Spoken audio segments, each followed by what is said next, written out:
Buenos días. Voy a empezar con la actividad 13. Se titula Juego sucio en la floricultura mexicana. El propósito es interpretar y elaborar gráficas circulares. Entonces, la variante entre este tema y el anterior es que en este tipo de gráficas, por lo general, utilizamos porcentajes y fracciones, a diferencia de la otra en la que nosotros dábamos y determinábamos la escala. También otra cosa de destacar es que aquí la suma de todas las fracciones debe dar siempre un 100% o un 1 si hablamos de fracciones. Entonces vamos a analizar el siguiente ejercicio. Nos dice, analice la siguiente gráfica y responda las preguntas que se le hacen. El título es Floricultura Mexicana y nos da la producción en los principales estados. Entonces dice participación porcentual. ¿De qué estamos hablando? De porcentajes. El primero es el Estado de México, que dice que produce un 53%. Luego la Ciudad de México, que es 17%. Luego un empate entre Jalisco y Morelos, con 8%. Y también entre el restante de los estados, con un 8%. Y por último, Puebla, que es Puebla solito, que es menor a la producción del país restante, pero sin embargo es de los más altos de todo el país, por lo que hay que enlistarlo también. Nos dice que el valor de la producción nacional son 6.337 millones de pesos. ¿A qué se refiere? Que este 6.337 millones equivale al 100%. Y a partir de ahí podemos determinar cuánto representa cada fracción o cada porcentaje. Entonces, habiendo analizado esto, vamos con las preguntas. ¿Qué entidad produce mayor cantidad de flores? Bueno, directamente ya lo analizamos, es Estado de México. Sencillo. Lo voy a escribir con el mouse. Bueno, entonces decíamos que era Estado de México. Estado de México. Escribir con mouse es difícil. Pero bueno, dice, ¿qué entidades producen la misma cantidad de flores? Como vimos, había un empate entre Jalisco, Morelos y el resto. Pero como nos pregunta entidades en específico, vamos a poner solo Jalisco y Morelos. Lo voy a abreviar para que sea más sencillo. Jalisco, Jal y Morelos. ¿Por qué no abrevió Morelos? Bueno, porque Morelos abreviado quedaría muy referente a Morelia. Entonces, para que no haya confusiones, pues lo dejamos Jalisco y Morelos. Después nos pregunta, ¿cuál es la participación porcentual del Estado de México, Jalisco, Morelos, Puebla y Ciudad de México en la producción de flores? Entonces hay que sumar. Estado de México tiene 53%. Jalisco tiene 8%, Morelos tiene 8%, Puebla tiene 6% y Ciudad de México tiene el restante 17%. Entonces vemos que son todos, exceptuando 1, 2, 3, 4, 5. ¿A cuál exceptuamos? Quitamos el resto de los países, el resto de los estados. Solo nos pregunta por estos 5 específicamente.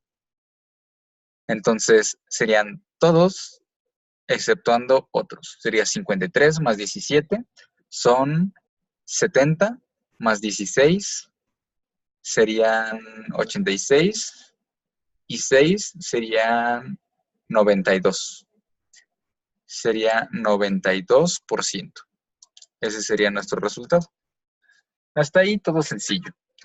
Luego nos pregunta, ¿cuánto suman todos los porcentajes que aparecen en la gráfica? Aquí este 92% solo nos faltó sumar el otros, que equivale a un 8%.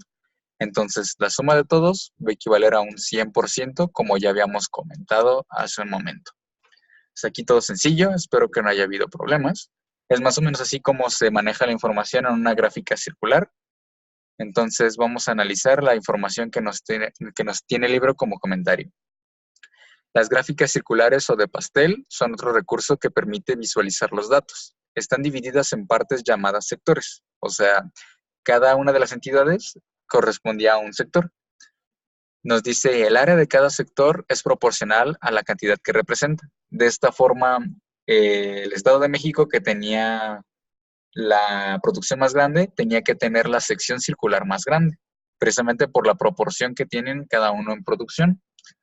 Luego nos dice, el área de todo el círculo representa el total de los casos estudiados, es decir, el 100%, que fue lo que comprobamos al final sumando el porcentaje de todas las secciones. Entonces, con esta información vamos a tratar de resolver los ejercicios siguientes. El que sigue nos dice, analicen la siguiente información y respondan lo que se le pide. Nos dice, delitos más denunciados. Está la extorsión telefónica, delitos en internet, robo de vehículos, extorsión telefónica consumada, derecho de piso, secuestro, extravío de personas, trata de personas, tráfico de armas. Puras cosas tristes, dicen. Y luego dice motivos de extorsión telefónica. Y nos da una serie de razones. Supuesto hija, bueno, de métodos. Supuesto hijo, hija, familiar secuestrado, supuestos integrantes de organización criminal, pariente que viene del extranjero, mensaje vía celular, ganador de premio, amenaza de secuestro o muerte por correo electrónico. Y nos muestra la gráfica circular, pero ahora está dividida en secciones un poco más separadas. Es exactamente lo mismo, no hay ninguna diferencia. Entonces, habiendo analizado ya todos los datos que vienen, podemos empezar con las preguntas.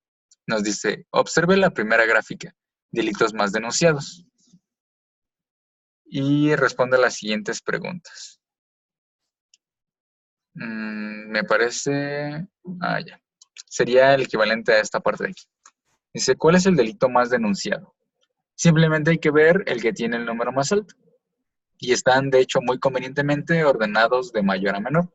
Entonces, el primero sería extorsión telefónica tentativa. Lo voy a abreviar nada más.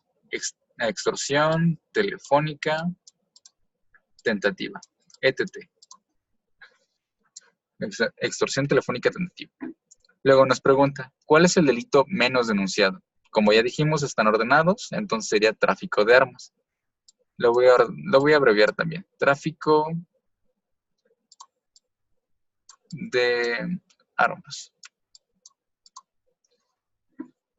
Bueno. Después nos dice, ¿por cuántos casos superó la extorsión telefónica tentativa a la extorsión telefónica consumada? Sería esta con la consumada. Sería, simplemente hay que hacer la resta. Son 112.600 menos 5.169.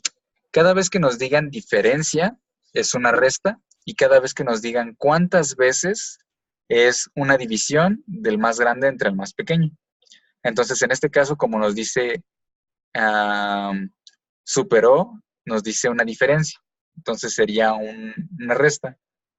En este caso, el resultado son 107.431 casos. Ok. Luego, a partir de la gráfica circular de motivos de extorsión telefónica, o sea, esta, nos pide contestar las siguientes preguntas. Nos dice, de los motivos de extorsión telefónica, ¿cuál fue el más frecuente? Vemos de toda la gráfica, bueno, sí, de toda la gráfica circular, ¿cuál es el que tiene mayor porcentaje? Que vemos que es el de color azul oscuro. Y dice supuesto hijo, hija o familiar secuestrado. Para abreviar, solo voy a ponerle familiar secuestrado.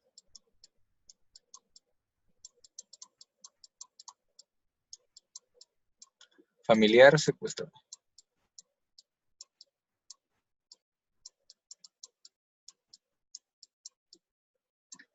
Ok. Luego nos pregunta, ¿qué motivos de extorsión superaron el 10% de frecuencia?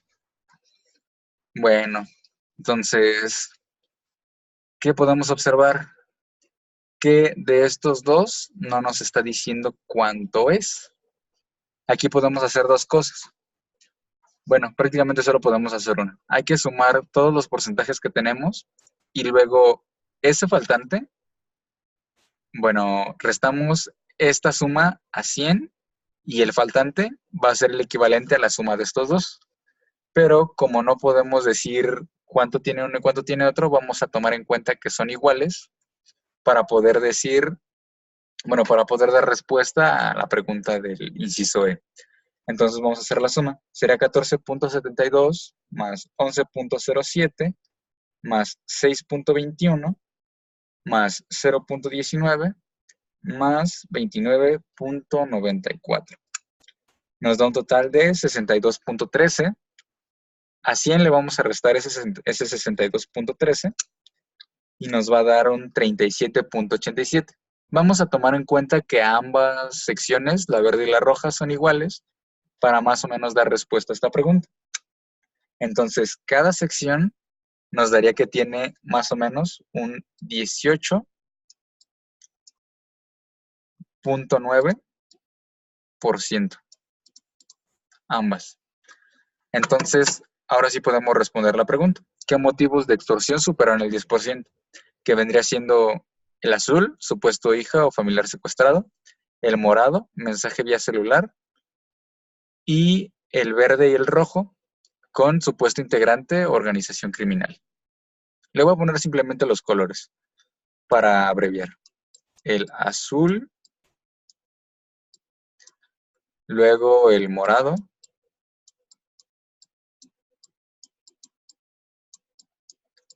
luego el verde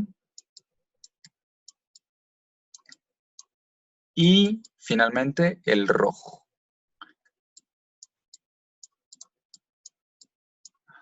Bueno, también el de ganador de premio también tiene más de 10%. Entonces, le voy a poner, bueno, y ganador de premio, porque también es azul.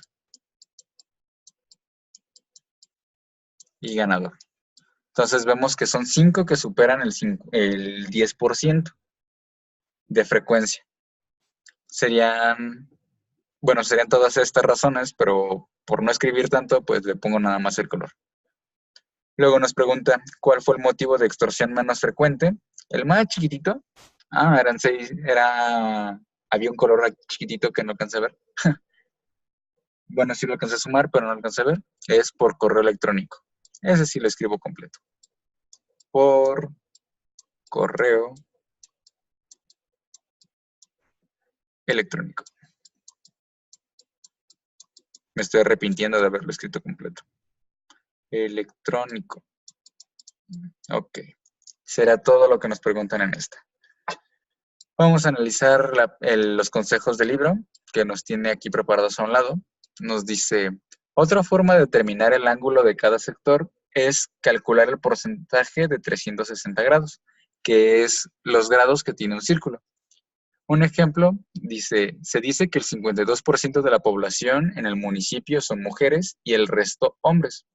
Entonces se calcula el 52% de 360, o sea, se multiplica el 360 por 0.52 y el resultado es 187.2, que son 187.2 grados del círculo que corresponden al 52%.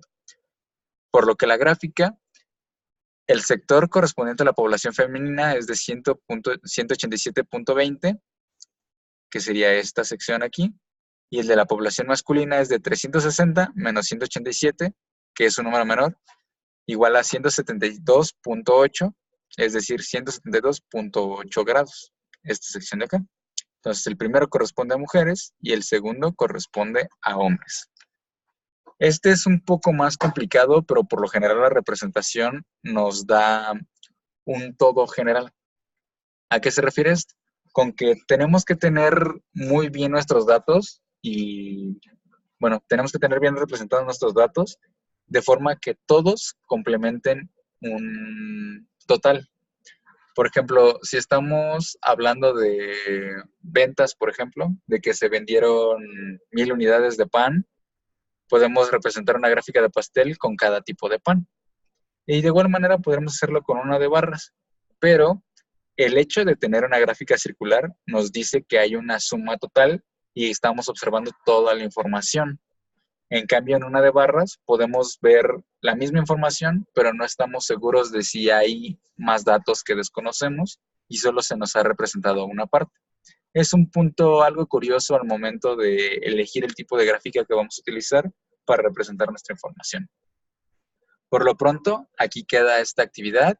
Espero que con la tarea quede un poco más claro la forma en la que se realizan estas gráficas y puedan observar y apreciar pues verdaderamente la utilidad que tienen este tipo de gráficas. Entonces, aquí me despido. Nos vemos.